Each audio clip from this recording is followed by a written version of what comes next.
King Saul, Talut, David and Goliath. The Holy Quran, chapter 2, verses 243-253, primarily focuses on the themes of jihad, fighting in Allah's cause, leadership, obedience, and the fact that victory comes from God, not numbers or wealth. The key narrative revolves around the Israelites after the time of Moses, leading to the appointment of King Saul, Talut, and the battle where Dawud kills Goliath, Jalut. Let us begin with our supplications. I seek refuge in Allah from the rejected Satan. In the name of Allah, the most merciful, the most compassionate. O Messenger, have you thought of those who went forth from their homes for fear of death, even though they were in their thousands? Allah said to them, Die. Then He restored them to life. Indeed, Allah is bounteous to mankind, but most people do not give thanks in return.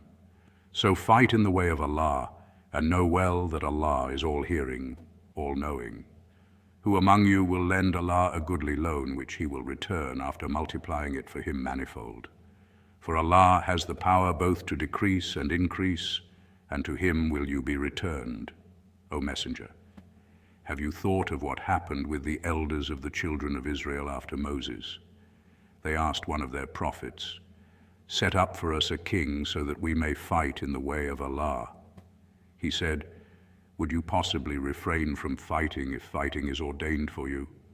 They said, And why would we not fight in the way of Allah when we have been torn from our homes and our children? But when fighting was ordained for them, they turned back, except a few of them.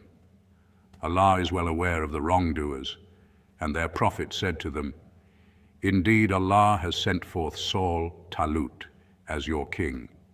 They said, By what right shall he rule over us when we are more worthy than him to the dominion, for he is not very wealthy?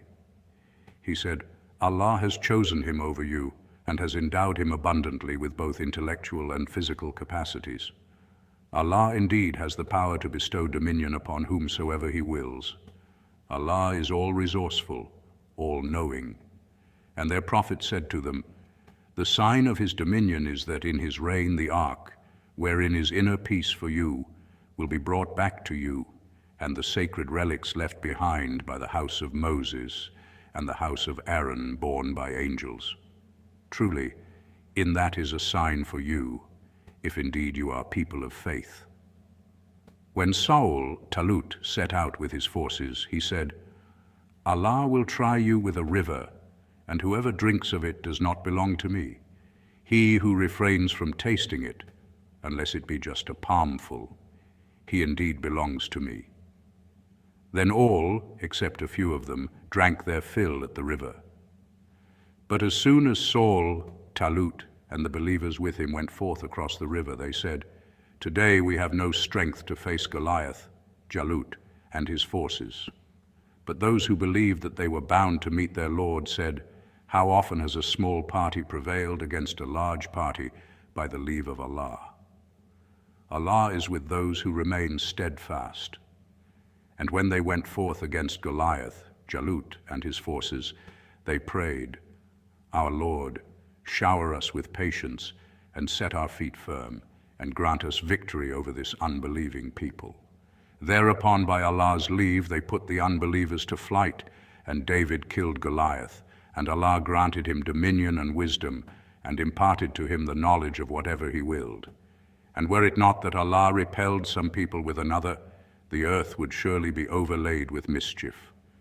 But Allah is bounteous to the people of the world, and thus extirpates mischief. These are the signs of Allah which we recite to you in truth, for indeed you are one of those entrusted with the message.